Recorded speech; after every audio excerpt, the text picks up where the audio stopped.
like that.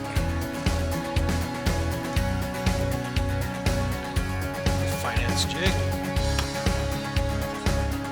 Little finesse jig. There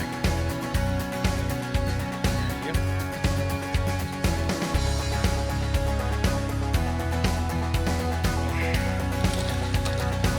There we go. There you go. Give me your face. Look at that. Right on the roof of the mouth. Finesse jigging. Hey folks, Glenn May here with BassResource.com, and today I want to talk to you a little bit about finesse jigs and how to fish them. Yeah, these are really a unique kind of jig compared to your normal flipping and casting jigs, and everybody should have these in your tackle box. And let me show you what this looks like here. You see that? The strands, the front strands are a lot shorter. The other strands, it's thinner. It's not as bulky, not as thick. It's a small, compact bait. That's what you want. These are to be used in the traditional sense of the word. These are great when fishing is really slow and you have to finesse the fish to bite. This is when they're not aggressive, they're kind of lethargic, hanging out near the bottom. They may be hanging out near cover, but they're not going to run out and chase down your baits that are going by them. You're going to have to work them hard. And traditional jigs are a bit too bulky.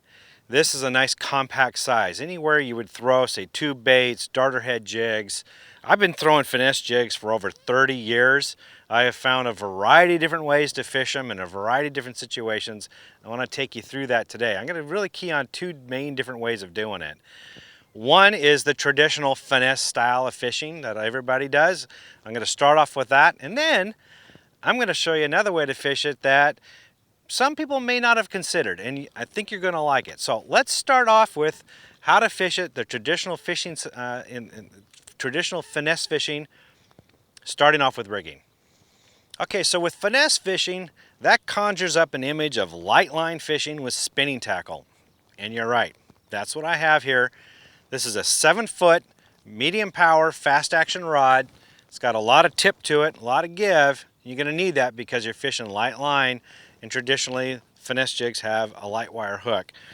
So the key about this with the reel here is I'm not looking. It doesn't matter too much about the gear ratio on it because you're not fishing it fast, so you don't need a high-speed reel. What I'm most interested in is a nice smooth drag. Make sure you get yourself a reel that's got a real good drag system in it that's nice and smooth.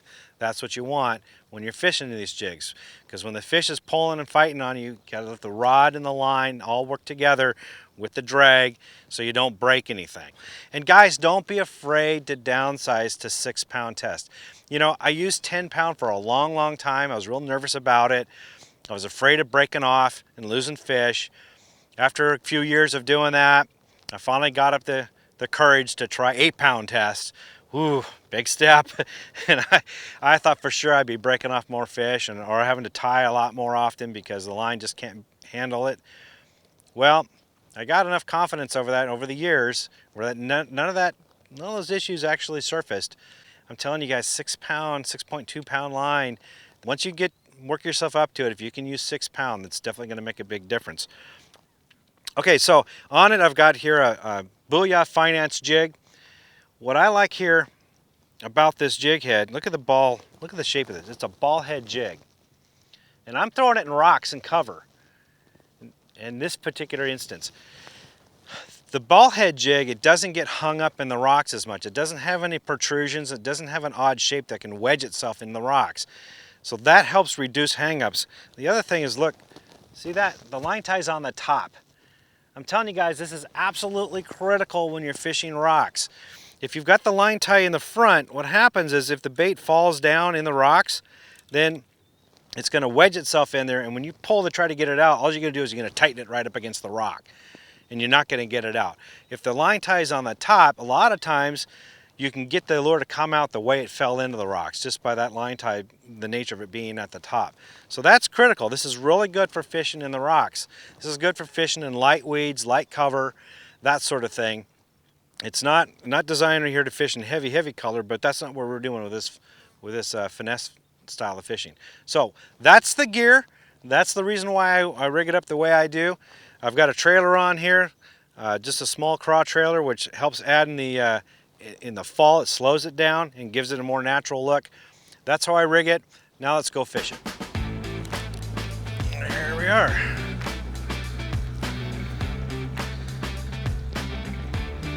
Yeah, little guy. He thinks he's big.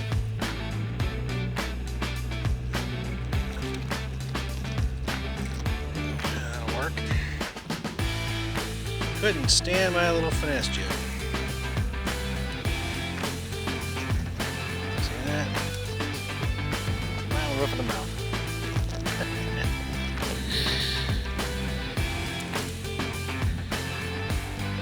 Little guy, but they're fun. All right, so for finesse jigging, as you see out here, it's kind of a rocky bank, rocky shoreline, fairly steep drop.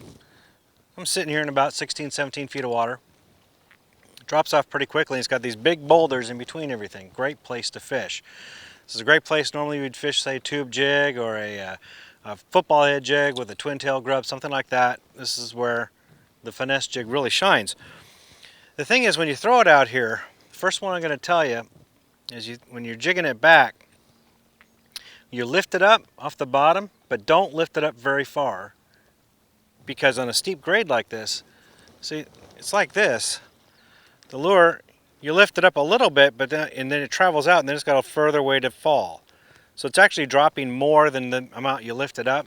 So you don't have to lift it up. You don't have to do this big movement. It's subtle movements. That's the beauty of fishing a finesse jig. So the first thing you want to do, I'm going to show you a couple different methods of fishing this. First thing you want to do is just cast it out there, and when it hits the water, let it go on slack line and watch it very carefully. You're watching the line for any twitches, jumps, or maybe the line's going into the water, it suddenly starts accelerating, something like that. That's usually a fish on the line, so you probably want to set the hook. If you're not exactly sure how deep it is, what you might want to do is start a countdown method. Throw it out there and just go 1, 2, 3, and then until it hits the bottom. And keep doing that. Pretty soon you get a pretty good idea. Say between 4 and 5 is the bottom, for example. Now another time you cast it out there and after 2 it stops falling. Well, chances are fish hit it. Or the converse. You go 3, 4, 5, 6, 7, 8. Well, you better set the hook there, Bubba, because that fish is taking off on you. Okay, so that's a good way of paying attention and detecting a bite, even on a slack line. You got to be a line watcher and pay attention to how long it takes before that jig hits the bottom. Now, once it hits the bottom, there's a couple different retrieves. I like to throw it out here, let it hit the bottom, and after it does, even though I've been watching the line, it's sitting on the bottom right now, even though I've been watching it very closely to make sure I have a bite, I still reel down, I give it a little feel, just to see, because sometimes a fish will follow it and it hits the bottom, then it'll suck it up, and you'll never see it or feel it. So I always check to make sure there's not a fish there on the other end. I can tell there isn't, so what I'll do is I'll just give it what I just told you, a little lift, not much. Here I'm just going to lift the rod tip up a couple of inches and then let it go right back down. And I'm falling on slack line. I'm reeling up the slack line, but I'm letting it fall straight down on slack line. Let it sit for a second, lift it back up again, and let it drop. It's very subtle. It's not big sweeping movements. You're just trying to get it to pop along the bottom. A lot of times the fish will track it and they'll hit it as it's falling. So every time you lift up, expect that there's going to be a fish on the other end of the line. So another way of fishing it, here it's on the bottom, is I'll just get my rod tip down and I'll just drag it on the bottom. Use the rod and just kind of drag it along the bottom and then reel up the slack, let it sit there for a couple seconds, and then drag it on the bottom a little bit again and reel up the slack. And sometimes you may have to wait and wait and wait between pauses there before you reel it up. If the bite is really slow, you got to slow it way down. Which brings me to my next method of fishing it, and that is crawling it. It's very similar, but you really want to just go over every little teeny pebble, every little rock, every little piece of wood, whatever's on the bottom. Let it sit on the bottom, and all I do is I keep my rod tip up a little bit just so I can feel it, and I can lift it up and over the bottom. But I just use the reel, and I slowly just pop it up over things. That's all I'm doing, just barely moving along. And this could take a long time to retrieve it. I'm not going to bore you with doing the full retrieve, but it can take you several minutes, 3, 4, 5 minutes for one retrieve, but you're just crawling it on the bottom. And you feel a little rock or pebble, you just kind of lift up on the rod tip like I just did and hop it up over it. You're just crawling. You're making it look like a little crawfish making its way along the bottom, being as natural as possible. And a lot of times the fish will just suck it up and you'll feel this spongy weight on the other end. You're throwing a 3/8 ounce bait, suddenly it feels a 1/4 ounce and a little spongy. Well, it's probably a fish. It can be weeds. If you're not familiar with that bite, you might end up picking up a lot of weeds until you get used to it, but swings are free. There's nothing wrong with swinging every now and then. So let me show you another way to bring it back. This is more of kind of a swim style. You throw it out, you let it hit the bottom, and now you're gonna reel it, but you wanna keep it just off the bottom as you're reeling it. So lift it up, and now I'm just slowly reeling it, and you're just, every once in a while you hit bottom, you lift up a little bit, keep your rod tip up, so you can keep it up off the bottom. As it gets closer to the boat, you can start to bring your rod tip down to keep it down next to the bottom, but you're just letting it kind of swim along. And it's a subtle way. This works really well. Say for example you've been throwing crankbaits and the crankbait dies off, that bite dies off. Switch to this method and the bite usually picks right back up again. It's a great way to keep catching fish. One more is kind of a deviation of that, but you throw it out, and here you don't let it hit the bottom, but we lift up, let it drop, lift up, let it drop, and you're just kind of yo-yoing it back to the boat. That's all you're doing. Never let it hit the bottom, but you're just kind of swimming it in a yo-yo kind of fashion. Again, a lot of times the fish will hit it as it's falling, so pay real close attention to that line and be ready to set the hook at any time. I've had fish come right up to the boat, and right as I'm lifting it out of the water, we'll smack it right there. I don't know why they wait till that last minute, but it about gives me a heart attack every time they do that. But great way to fish it. So those are a couple different ways to fish the finesse jig in the traditional finesse style. I'm going through it kind of quick for you, but the speed, you'll have to figure out what the fish want. A lot of times when you're fishing this, you got to slow it way down. Like I said, it takes several minutes to do a full retrieve. So practice with that speed and how long it's going to take you to get that lure back before the fish tell you exactly how they want it. All right, so that was finesse fishing, traditional style, spinning gear, open water. Now I want to show you what I do with finesse jigs. A little bit different than maybe some people think. And that's basically what I would normally do flipping and pitching with jigs, but I lighten up a little bit and I fish a little bit different cover.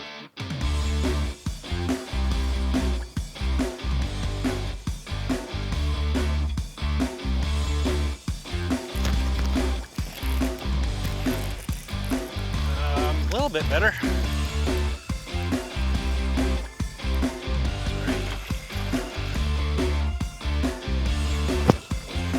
Here we go. Come here. There we go. Look at that. You think he wanted it? Look at that. He wanted it. That's finesse jig for you guys. So first of all, what we're doing here is I'm using, instead of, a traditional flipping outfit would be, a flipping rod that's heavy action, long, with stout, 50 pound, 65 pound braid, something like that. We're gonna lighten up a little bit in the true sense of the finesse. This is a medium heavy, 7-foot medium heavy action rod. So a little bit lighter action. Here I'm using Seaguar 20 pound flipping line. Actually it's 25 pound flipping line. It's fluorocarbon. A big reason for that, and I'll get to that in just a second, but that's what I'm using. And then the reel, I'm not so much interested in the speed on the reel as I am the drag. This has about 16, 15 pounds of drag on it. Real strong reel, that's what you need for flipping and pitching. And I'm just using, a 1/2 ounce finesse jig in this case. It's very similar to the one I just had, but a little bit bigger. All right, so that's the setup. We're not doing spinning gear anymore. We're heavying up a bit, but it's not the full flipping and pitching rig like you would think in the traditional sense. The reason being is, this is a nice small compact bait, And the traditional flipping jigs, you know, they're big, they're bulky, they have, you know, big trailers on them. Great when the fish are buried up in the cover and you need to dig them out, and you need a lot of bulk to do that, get their attention, and the fish are actively feeding. Finesse jigging comes in style, or comes into play when the fish, the bite is off. They're not really chasing baits. They're not actively smacking your lure as it's falling down, you know, down the cover. The other thing is when you're flipping and pitching, you bring your boat right up on top of the cover, and you're just in pitching distance, maybe 6-7 feet away, right? Or pitching a little bit further away. You know, so flipping, pitching, you're only at the most maybe 20 feet away if that's a really long pitch. Most people are a lot closer than that, 10 to 15 feet away. In this case, what we're doing is I'm taking the boat and I'm positioning it off away from the cover, and I'm pitching it to the edge of the cover. You want to pull off away. You don't want to get a 20-foot boat right on top of the fish when they're real finicky. That can scare them off. So in this case, we'll pull away from the cover. Again, we're using the fluorocarbon line because braid, you know, if the fish are real finicky, it's a real slow fall. You're moving it slightly on the bottom, slow movements. You're giving the fish time to examine your bait and the whole setup. And braid, you can't hide it. Braid just looks unnatural. Fluorocarbon has less visibility. It's a low vis line. It's less apt to look unnatural to the fish. 25 pound, because we're still throwing it real close to cover or real just on the inside of it, right on the edge. You know, cover like you may see in the background here, bushes, flooded timber, things like that. You're just not throwing it into the heavy cover and right into the midst of it like you would with 50, 65 pound braid. I hope that makes sense. So we're positioning that boat out there, pitching it out there, letting it fall on semi-slack line. Watch your line very carefully. Occasionally they do hit it on the fall, but usually it happens after you've on the bottom. You let it sit for a while and you lift up, and then bap, they'll hit it. It's like they come up and look at it, but they're not willing to commit, and then you give it a little movement and they'll hit it. That happens a lot. Sometimes it happens when you're pulling it away from cover as you're reeling back up. For whatever reason, it triggers them to come up and hit it before it gets out of the water. You would think they're not chasing bait, but they do that on the smaller jigs, and I don't have an explanation for it, but just be ready for that, because sometimes they'll surprise you right at the boat. Here we go. Whoa, hello. Doorbell. Oh. Good fish. Oh, ho, ho, ho, ho. Ho, ho, ho. Come here, you. Come here, come here, come here, come here, baby.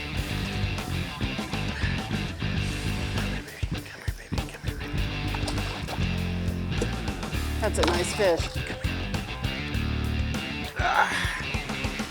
There we go. Big fatty. Some grass in his face. Telling you, if you don't think finesse jigs catch good fish, there you go. He ate that thing. Look at that. Nice.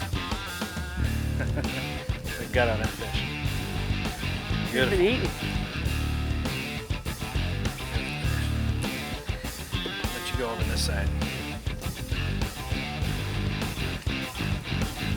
There we go.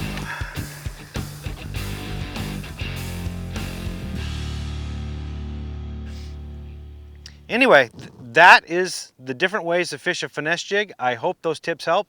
For more tips and tricks and for the answers to all your questions about bass fishing, visit BassResource.com.